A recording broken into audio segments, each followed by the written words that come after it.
واشربوا ولا تسرفوا. وقال النبي صلى الله عليه وسلم: بعثت معلما بعثت لأتمم مكارم الأخلاق. سبحانك لا علم لنا إلا ما علمتنا إنك أنت العليم الحكيم. اللهم انفعنا بما علمتنا وعلمنا ما ينفعنا. سبحان ربك رب العزة عما يصفون وسلام على المرسلين والحمد لله رب العالمين. اللهم صل على سيدنا مولانا محمد في أول كلامنا. اللهم صل على سيدنا مولانا محمد في أوسط كلامنا. اللهم صل على سيدنا مولانا محمد في آخر كلامنا. د سورہ بنی اسرائیل ویشتم آیات ما تلاوت کو اللہ رب العزت دے کما حق ہو داغی د بیان و بیاد عمل کولو توفیق را نصیب کی. دے آیات کے اللہ رب العزت فرمائی کہ تاسو مال بیزے ما الزوئی زگا چی بیزے مال الزون کی یعنی خرچ کون کی دا شیطان رون دی او شیطان در رب ناشکر دی. دنیا کی کہ انسان سر ہر سمر مال لے نو انسان د دې مال مالک نه دی. مالک اللہ رب العزت دے انسان لے ورکڑے دے و انسان دے دی امین دے امانتدار دے. اللہ رب العزت با د قیامت پورز باندې د دې مال متعلق پختنه دکې چې مال می درکړو په کم کم ځای کې د خرچ کړي دي نو مالک اللہ رب العزت دے و انسان د دې امانتدار دے.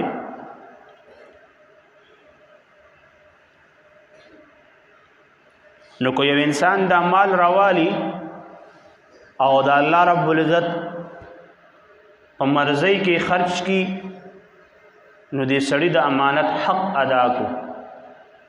او کوئی انسان دا مال پا بدزے کی خرچ کی نو دا اللہ رب العزت پا امانت کی خیانتوں کو.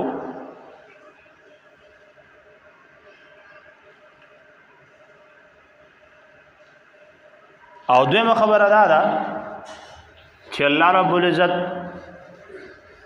مال انسان لور کړه نو انسان بیام بیلاری پرخې نه دی بلکې د مال د خرچ کولو د ګټلو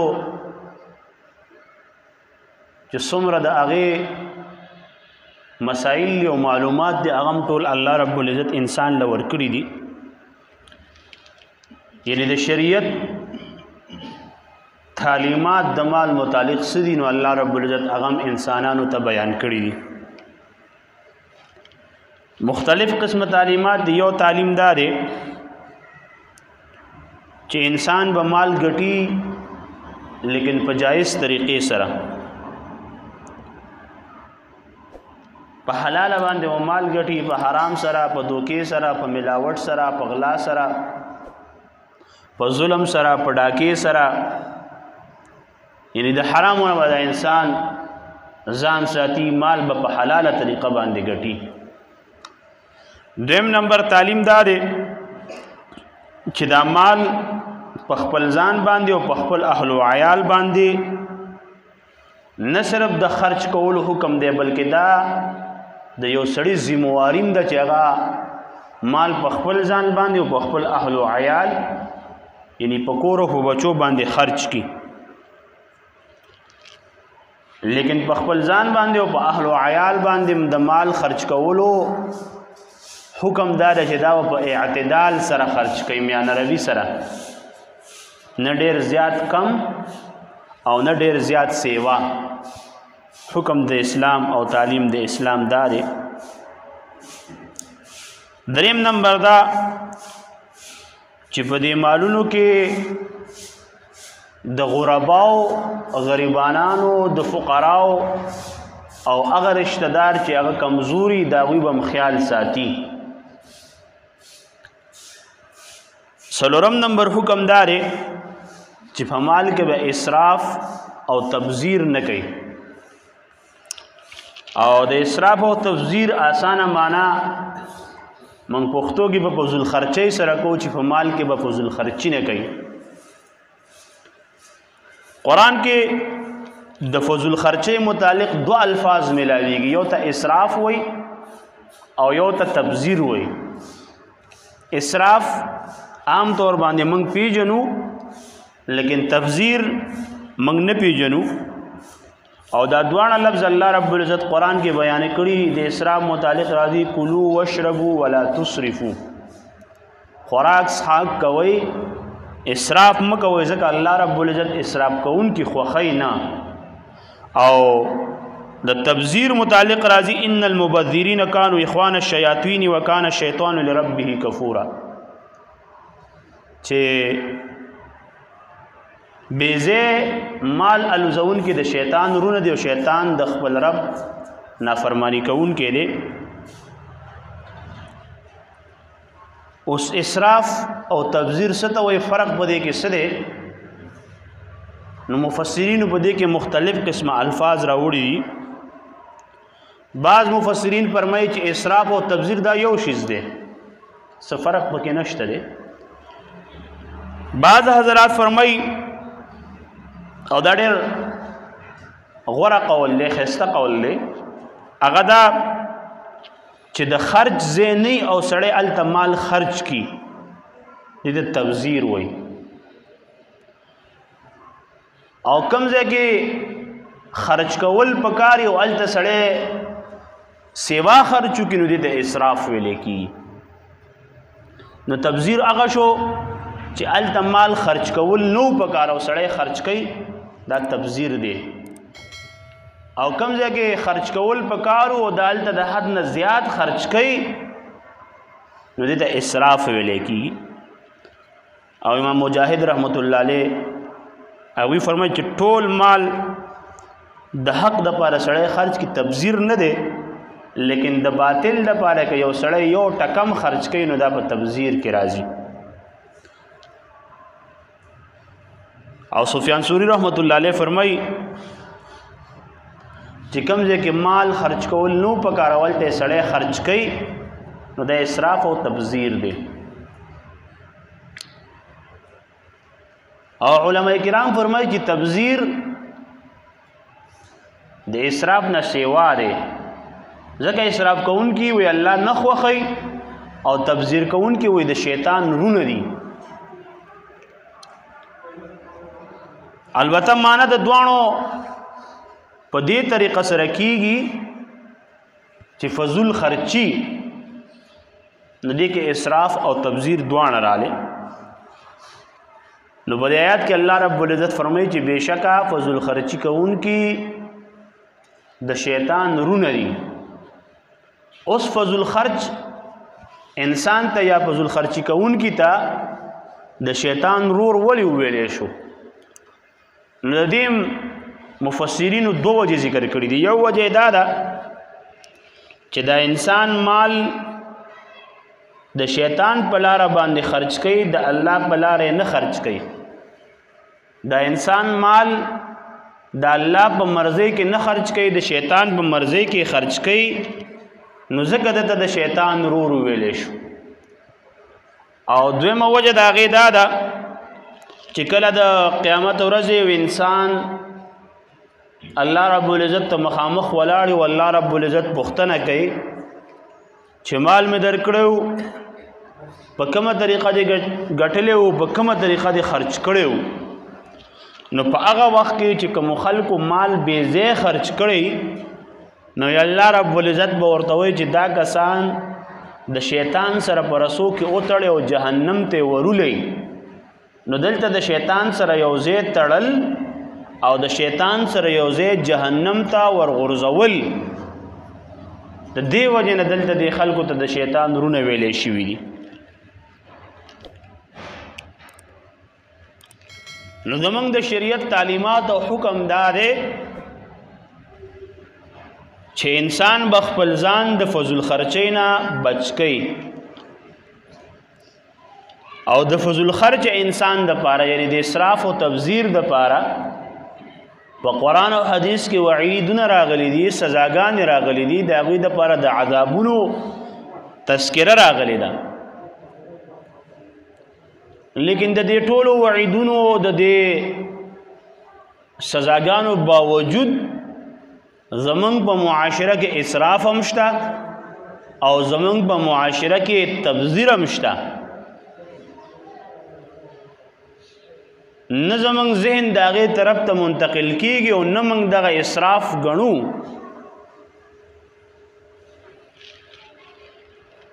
لکه مثال په طور باندې اولنې اسراف زمونږ نه په تعمیراتو کې کیږي. د ضرورت په قدر سره څومره مضبوط کور چې انسان د خپل ځان دپاره جوړولی شي دا جایز دی. د ضرورت موافق څومره مضبوط کور چې انسان د خپل ځان دپاره جوړولی شي جایز دی. ځکه حدیث مبارک کې نبی کریم صلی الله علیه وسلم فرمایي 4 څیزونه د انسان د نیکبختۍ علامت دی. اول دا چې سړی د نیکه ښځه میلاو شي، نو د نیکې ښځې په وجه باندې د سړي ژوند په سهولت او په آرام سره تیریږي، نو دا د سړي د نیکبختۍ علامت دی. دویم نمبر کلاو غټ کور سړي ته میلاو شي، نو دام د دې سړي د نیکبختۍ علامت دی. دریم نمبر نیکمله گاونډي سړي ته میلاو شي، دام د سړي د نیکبختۍ علامت دی. او 4م نمبر خسورلی سړي ته میلاو شي، دام د انسان د نیکبختۍ علامت دی. او 4 څیزونه نبی کریم صلی الله علیه وسلم د بدبختۍ علامت ګرځولې. یو دا چې د سړي گاونډي بد عملی دا د دې سړي بدبختی ده. که یو سړی هر څومره پیسې په کور باندې ولګوي او هر څومره ښایسته ساز کی، لیکن گاوند د بدفلق نو د سړي ژوند په آرام او په سکون سره نه وي. شپه ورځ به د جګړو ته سر تړلی، شپه ورځ به تاڼې او تاثیرونو کې منډې وي او په جرګو کې به ناست دی، نو ژوند د سړي په آرام سره نه تیریږي. دویم نمبر بد اخلاق او بدتمیزه ښځه چې سړي ته میلاو شي، ښځه د سړي بد اخلاق او خېږي، نو په دې باندې امداد د سړي بدبختی ده، ژوند د سړي په دې تباه کېږي. ټوله ورځ سړی مزدوري وکړي، ماښام کور ته راشي او کور کې چې کښېني نو په جګړو باندې سر شي، نو څومره چې سړی ستړی راغلی هغومره نور هم ستړی شي. په کار دا و چې په کور کې دمه میلاو شوی وی، آرام او سکون ورته میلاو شوی وی، لیکن د کور د راتګ سره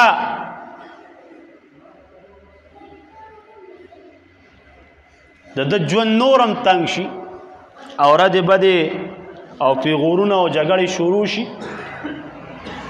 نو پیغمبر علیه السلام فرمایي چې دام د سړي بدبختی ده.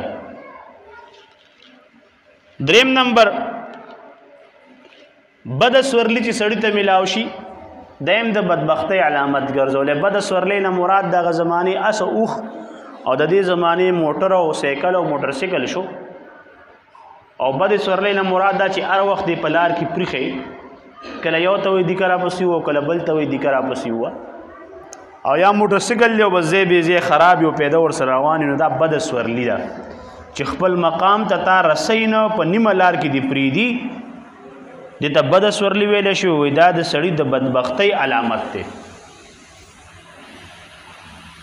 او 4م نمبر نبی کریم صلی الله علیه وسلم فرمایي چې کور د سړي لیکن ضرورت یې پې پوره کېږي نه، د ضرورت موافق نه نو دام د سړي د بدبختۍ علامت دی. نو په دې کې کلاو او وسیع کور چې کوم دی، فراخ کور، دا د سړي د نیکبختۍ علامت دی. وړوکی کور چې ضرورت به پوره کیږي نه دا بدبختی ده. نو غټ کور په شریعت کې جایز دی چې د سړي غټ کور مضبوط هم جوړولی شي. البته بیزه عمارت بګې نشي جوړولو. د بیزه عمارت مطلب دا چې ضرورت نه او سړی بګې تعمیر کوي ته دې شریعت اجازت نه دی ورکړی. لکه یو عالم لیکي وایي زه چا د یو کور افتتاح له بوتلمه کور ته ګډاړه وراشي دعا پکې وکوي چې زه ورغلم نو راته ویل چې په دې کمرو راسه وګرځویل چې ګرځېدم نو ویل په کمره کې چې کم نل لګېدلې بمبه چې ورته موږ وایو نو یې ما ته ویل چې دا بمبه په 80,000 روپۍ باندې شوي. نو ما ورته چې دا ټول کور بمبې که دا یو بمبه ویل چې نه دا یو بمبه په 80,000 روپۍ موږ اخیستې. نو ما ورته چې د دې بمبې نه به شات رابېږي او که د دې نه به پۍ رابېږي ویل چې نه دې نه به د ټینکۍ اوبه راځي. نو اوس یو بمبه په 80,000 روپۍ اخیستل دې ته اسراف ویلې. نو د تعمیر اجازت شته. کور مضبوط هم جوړولی شي لیکن فضل خرچي هغه پکې من راغلی ده. او زمونږ د خلکو پیسې عام طور باندې په تعمیراتو باندې لګي او شروع کې ګیلکار هم سړی پې ورواچي دومره خرچه پې نه راځي لیکن چې کله شروع کې نو بیا ورته پته ولګي. دویم نمبر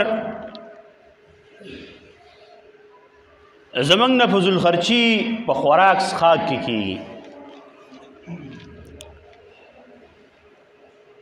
شرعي دایره کې دننه چې انسان خوراک کوي په هغې باندې څه پابندي نشته دی. البته هر وخت د خوراک غم او فکر کول او پای کې اوسېدل د دې نه منع راغلی ده چې انسان د خوراک څښاک دپاره پیدا شوی نه دی.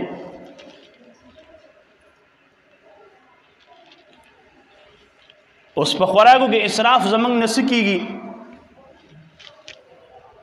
نو یو هغه زمانه وه چې په هغې کې به غوښه ملاوېدل دا به لوی نعمت د وریجو دا د غنمو روټۍ خو به نه وي. او یو زمونږ زمانه ده چې به نرو وریجو باندې کار کېږي نو بیا چرګ ته څه ضرورت دی چې چرګ باندې کار کېږي نو بیا ورسره غوښه او الو ته څه ضرورت دی او بیا ورسره چیلي ته به څه ضرورت دی. نو په دې ودونو کې او په دې پروګرامونو کې چې دا شپږ قسمه خوراک په دې ټرې کې پروت دي بعض پکې داسې چې هغې له سړی ګوتې قدرې ورنوړي دا ټول په اسرافو کې راځي.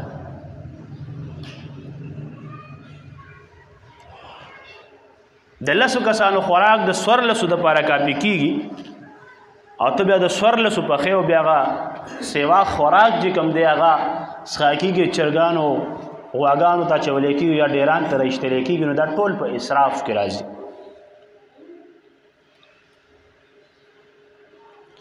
وهب بن عبدالله یو صحابي و دا په وړوکو صحابه کرامو کې راځي. فرمایي ما چېرته یو ورځ غوښه او ما ته روټۍ خوړلې وه. پیغمبر علیه السلام سره په مجلس کې ناست نو ډرقي مې کول.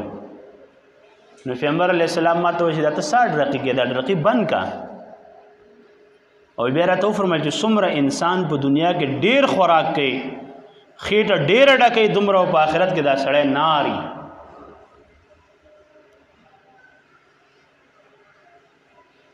او علماء کرام لیکلي چې د هغې نه پس د وهب بن عبدالله رضی الله تعالی عنه معمول ده چې ما به یو وخت خوراک کو چې سهار د ورځې به مې وخوړه د شپې به مې نه خوړه او چې د شپې به مې وخوړه د ورځې به مې نه خوړه. خوراک جایز دی چې سړی کوي. یو د خوراک هغه مقدار دی چې سړی په خپل املا سیده کړي کار روزګار له پتلی شي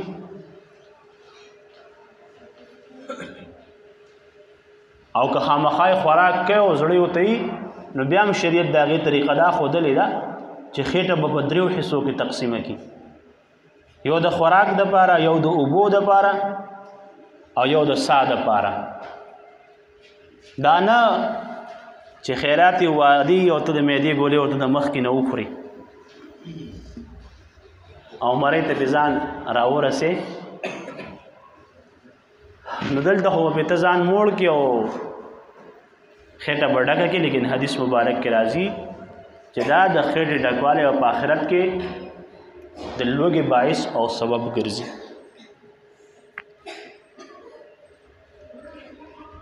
خپل د پیغمبر علیه السلام فقر چې کوم د اختیاري فقر و، اختیاري فقر دې ته ویل کېږي الله رب العزت ته فرمایلی که ته غواړې نو تعالی به موږ دا غرونه او دا لښتې او د دې کاڼي د سرو کړو، دا غرونه به تاسو روان او دا به ټول د سرو وي. پیغمبر علیه السلام ویل نه زما زړه غواړي چې یو ورځ او یو ورځ نه وي. نو پیغمبر علیه السلام چېرته 2 ټیمه روټۍ هغه نه ده خوړلې، یو ورځ وي میلاویږي په هغې به زه شکر ادا کوم چې بل ورځ نه وي په هغې باندې به زه ستا عبادت کوم، غوښتنه به کوم.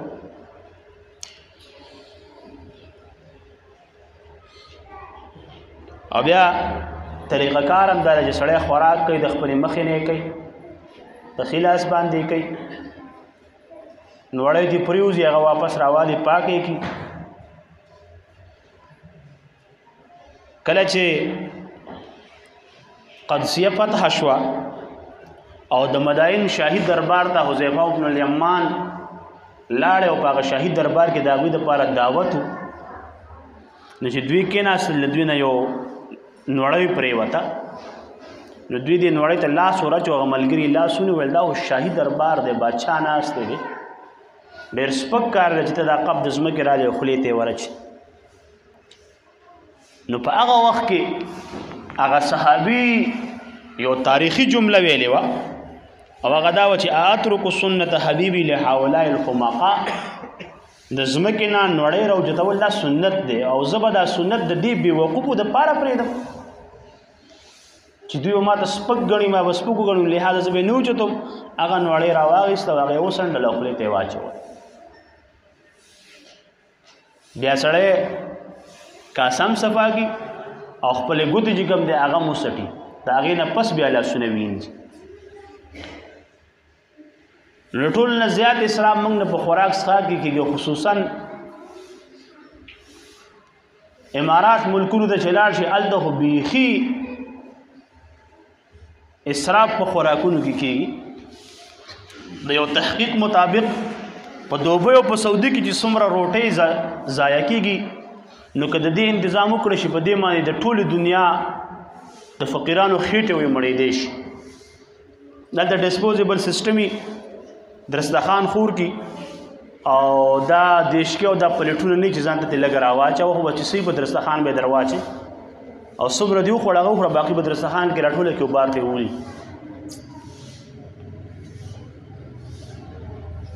نو د ریسرچ او تحقیق مطابق چې دغلته وایي دا کم خوراک ضایع کېږي په دې باندې د څو ملکونو د خلکو خېټې په هغې مړېدی شي. هر چا خپله نظریه ده. سعودي ته د دې خوراک په ضایع کولو کې اسراف نه ښکاري، ځکه چې خوراک هلته سیوا دی، اوبه کمې دي، په اوبو کې ورته اسراف ښکاري، یعقوب شاه قاري په حرم کې موږ ته دا قصه کوله، ول یو سړي له مې دلته ټوټۍ ولګوله په کمره کې، په دویمه ورځ پسې رینګ وکړو او ډېر زیات غوبل راغېستو چې ورلمه نو ما ته وایي چې دا وګوره. نو چې ما وکتل دغه بمبې نه یو څاڅ کې راته لاندې بالټي ته غورځېدو چې والله هذا اسراف، دا خو اسراف دی، اوبه یې تباه او برباد کړي، دې نه څاڅ کې راورېږي. او په کور کې د 10 کسانو خوراک اب درستخان کې راتاو کې بار ډسبین ته ولې دا ته اسراف نه ښکاري، ځکه چې لسره خوراک هغوی ته ملاویږي، اوبه کمې دي، اوبه په پیسو باندې، نو کم شي چې سړی په پیسو اخلي هغې ته خو اسراف وایي چې لیکن کوم داسې فراخه ملاویږي لکه اوس خمبه د کور کې د غلې ډکه ده او 2 قلفي وړه را پاسته کې او 2 تنوره ډک کې او کټ ته یې راوړي او بګې کېدې او 15 روټۍ وخوړلی شو، 15 بیا غواګانو ته بوتاوه کې ور واچوي، نو دا اسراف نه دی. دا زنانه اسراف ولې نه ګڼي، دا خو خپله غله د خمبې نه راډکه کړې ده. نو که خپله او که پردی اسراف دی. دریم نمبر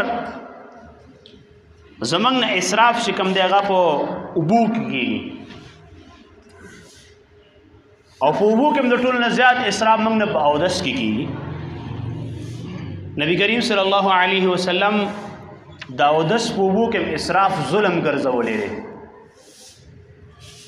سعد رضی الله تعالی عنہ لګیو او د سکو نبی کریم صلی الله علیه وسلم په تیرېدو ته وایي سعد د اوبه کم استعمال دا اسراف دی د الله رسول په اودس کې اسرافي نبی کریم صلی الله علیه وسلم ته فرمایي چې پروان نیر باندې ناشته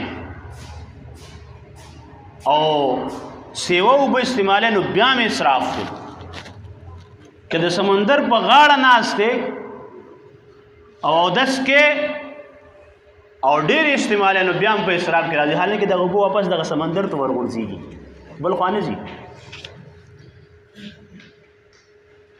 او دلته چې دا ظلم ورته وي نو مفسرین او محدثین فرمایي چې مراد د هغې نه دا دی چې یو سړی حکم دا دی بعض اعضا درې پیرینځل پکاري د دریو پیرونو سیوا یو سړی انځنو دا ظلم دی زیاتی دا ګناه ده درې وړه الفاظ په حدیث کې د دې لپاره استعمال شوي ظلم یې ورته ویلې زیاتی یې ورته ویلې او ګناه یې ورته ویلې ده او خپله د پیغمبر علیه السلام په زمانه کې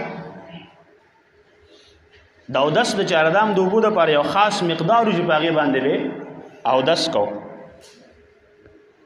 یو منګی چې بمبه کولاو شي نو په دغه وخت کې قړت هم رایاده شي خبر هم رایاده شي د خپو خیر هم رایاده شي د لاسونو خیر هم رایاده شي بمبه روانه او دوی لګي خبرې کې نو ستاسو خیال چې دې حساب کتاب به نه کېږي 24 غنټې دا موټر کولاوي او دې چې کومه ټینکۍ لګېدلې د دې نه غټه ټینکۍ بله راځي نه او یو مونږ نه پس بل مونځ له اوبه نه وي وجه د هغې سره وجه د هغې دا ده چې بمبه چې څومره کولاوېږي نو فول یې کولاوو حالانکې دې کې چې دا کومې اوبه رابېږي د ټینکۍ کې چې دا کومې اوبه جمع کېږي په دې باندې په هغه زمانه کې د غونډې مدینې که هغوی غوښتې وي اودسونه پې کېدل یا هم دا ټینکۍ چې کومه ده دلته په لوټو باندې تقسیم کړو دغلته بمبې ته لوټه کېده کلی چې کوم دی هغه د چاردام په لوټه باندې کوي ته ورته ګوره چې دا 3 ورځو ته رسي که نه رسي دا ټینکۍ او داسې چې په بمبه باندې شي نو د یو مونځ نه بل مونځ ته هم نه اوري وجه د هغې څه ده وجه د هغې دا ده چې په اوبو کې اسراف موږ اسراف نه ګڼو په اودس کې موږ لا وایو چې دا اسراف دی نو څو پورې چې مکمل زړم پې یخ شوی نه وي نو هغه وخته پورې لګیایي اوبه اړو نو دا هم په اسراف کې شامل دی او اسراف صرف دا نه چې بس تا اسراف وکړو الله فرمایي اسراف کوونکي خوښو منه تبذیر دی او الله رب العزت فرمایي تبذیر کوونکي د شیطان رونه دي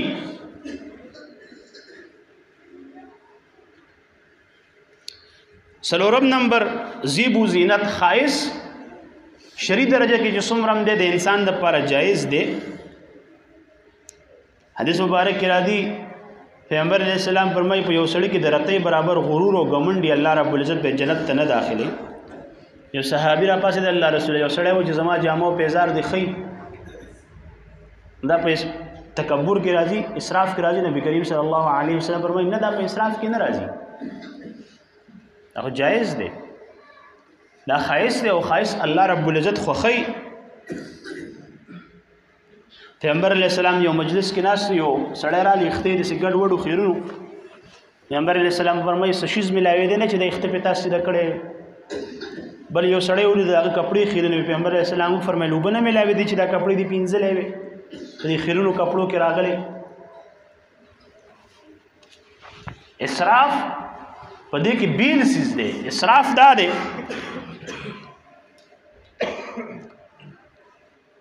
او سړی خایس کې او د خایس لپاره بې ځای پیسه خرچ کوي لکه اوس د واده وخت دی او مخکې به یې ښځې بوتلې اوس هلکان هم ورپسې میک اپ لبوځي دا په اسراف کې راځي فضل خرچي ده په زرګونو روپۍ په دې باندې الوځي د دې نه علاوه جامې که د اوړي که د ژمي سړی اخیستی شي څه مسله پکې نشته ښې جامې هم سړی استعمالولی شي او کمزورې جامې هم سړی استعمال شي پیغمبر اسلام دواړه استعمال کړي دي یو روایت کې راځي پیغمبر اسلام داسې جوړه استعمال کړي چې د هغې قیمت د 10 اوښانو برابر و لیکن د هغې سره وروسته د نور لوازمات پوره کول او په هغې پسې نښتل دا په اسراف کې راځي. یا لکه مثال په طور باندې د ناوې جوړه موږ اخلو. اوس رواج دا راوتی دی چې مالدار نو هغې د لکونو په تعداد کې اخلي، د لکونو په قیمت اخلي، او که غریب نو هغې د زرګونو په قیمت اخلي. د ناوې جوړه کم از کم د 15-20 هزار نه خو کمه څوک نه اخلي، مخکې ورپسې ځه. اوس دغه د لږ وخت دا جوړه په دې باندې چې ته 50,000 روپۍ ورکوې نو سوچ کوه دا اسراف نه دی. او دغه جوړه بیا په کارېږي هم نه او نه بیا څوک اچوي.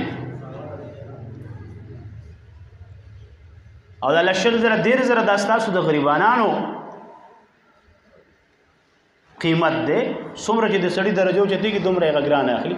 نو داسې داسې خلک پکې شته چې په 10 لاکھ او په 20 لاکھ باندې هم دغه جوړه اخلي.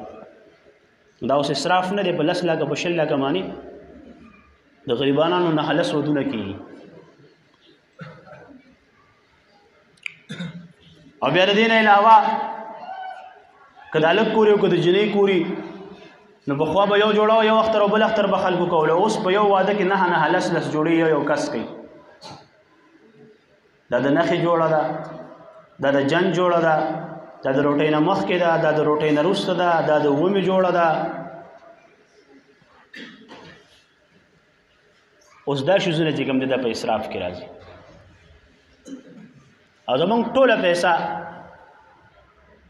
مسافران مسافري کوي، نوکران نوکري کوي، زمیندار زمینداره کوي، دکانداران دکانداری کوي، کاروبار والا کاروبارونه کوي. پیسه چې څومره مرازي نو دا زنانې په دې رسم و رواج او په دې تقریباتو باندې لګیا دي، په کلا او مټ باندې الوزي. خلک یې چړ ته کېنول.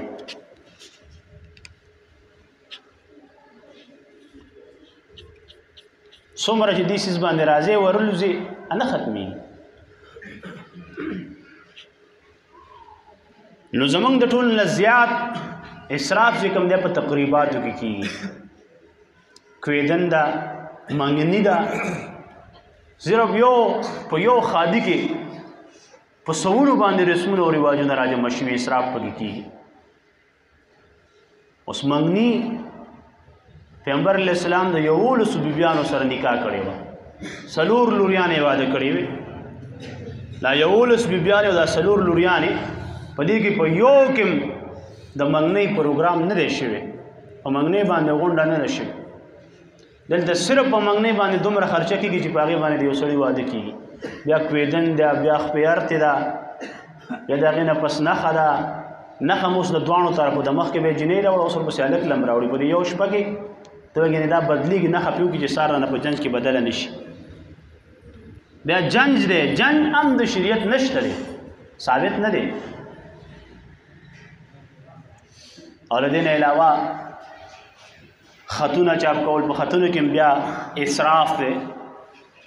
څومره چې ډېره خرچه وشي دومره هم ډېر نوم اوچت شي. بیا ډیکوریشن والا دي، تمبو په کلي کې ملاویږي، تمبو د 402 پېښور نه هم راغوښتلی کېږي چې څومره غټ او څومره پکې کپړې سیوا لګېدلي، او بیا پکې بعض خلک ویټران هم راغواړي، او څومره په غورۍ کې خوراکونه سیوا پراته دي، د بوتل پورې پکې بعض خلک انتظام کوي، د غاښ دپاره پکې ډکې هم پراته دي. دا ټول په اسرافو کې راځي. او په دې کې ښه دینداره طبقې مبتلا وي. ولې واده نه کوې زوی له؟ ورکه چې د میخې وس خو مې وشي که نه، د دیګونو وس مې وشي چې په غونډ کلي خو خوراک وکړم که نه. نو څومره چې موږ نکاح اسانه وه دومره موږ ځان ته ګرانه کړه. ایجاب و قبول، ګواهان او ولیمه که د سړي وس کېږي شته که نه. صحابي عبدالرحمن ابن عوف پیغمبر علیه السلام به داسې رنګ ولیدو، هغه وخت کې د واده د خوشبوی خپل رنګ و، ته واده دې کړی وی او د الله رسول واده مې کړی دی. ته فرمایي که وس دې کېږي نو یو چیلی حلاله کړه، که وس دې کېږي نو که نه کېږي مه کوه. پیغمبر علیه السلام 3 قسمه ولیمه کړې ده. ولیمه ویلی کېږي چې جنج راوړلی شي. جنج خو تاسو وایي جنج خو نشته چې ناوې راشو په کور کې شپه تېرې کړو، د سبا کومه روټۍ ورکولی کېږي نو هغې ته ولیمه وایي. نو پیغمبر علیه السلام خم کړې ده، درمیانه هم کړې ده او کمه هم کړې ده. ښه چې کومه ده هغې ته چیلۍ ویلی شي او هغې سره حلوا وه، او هغه کمه چې کومه ده هغه دا ده دسترخوان یې خور کړل چې چا سره یې سره واچوئ او خپل هر څو خلکو په دسترخوان کېښود هغه استعمال کړه دا ولیمه وه.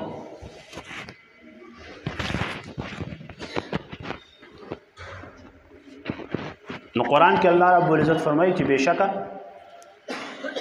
تبذیر کوونکي دا د شیطان رونه دي. او بل ځای کې الله رب العزت فرمایي چې تاسو خورئ څکئ اسراف مه کوئ، ځکه چې اسراف کوونکي الله رب العزت نه خوښوي. نو دوه الفاظ دی، یو اسراف ته یو تبذیر دی. څه ته ویلی کېږي؟ نو کوم ځای کې لګول نه پکار هلته سړی لګوي دلته تبذیر ویلی کېږي. کوم ځای کې لګول پکار دي او سړی د هغې نه سیوا لګوي دې ته اسراف ویلی کېږي. نو دا که د هر یو څیز سره وي، که د خوراک څښاک سره وي، که د تقریباتو سره وي، که د جامې پیزار سره وي، دا ټول به دې کې راځي او الله رب العزت په داسې خلکو باندې رد کړي او جهنم ته به یې غورځوي. نو زمونږ معیشت چې دا مډول دی او ځای ته موږ نه راځو، نو وجه د هغې دا ده چې موږ ګټو زر او خرچ کېږي زمونږ په کور کې 2000 راوړو 50,000 وځي د کور نه 80,000. نو په هغې پسې زمونږ ځوانۍ لاړې مسافرو خوړې، ژوندونه زمونږ تباه او برباد دي. وجه د هغې دا ده چې زمونږ په کور کې میانه روي نشته دی، معاشره کې میانه روي نشته دی. اسراف چې دی هغه ډېر زیات دی. دغه اسراف بندول پکار دی چې دا د قرآن او د حدیث حکم هم دی او په دې کې زموږ د ژوند راحت او سکون هم پروت دی. دعا کې سنبل الله رب العزت د عمل کولو توفیق را نصیب کړي. نبی کریم صلی الله علیه وسلم صورت سیرت زموږ ژوند کې راولي، اخلاص تقوا للهیت هم نصیب کړي، بیمارانو له شفای کامله عاجله ورکړي، مردگان اسلام مغفرت نصیب کړي. اخر خاتمه په دې کریمه کې چې لا اله الا الله.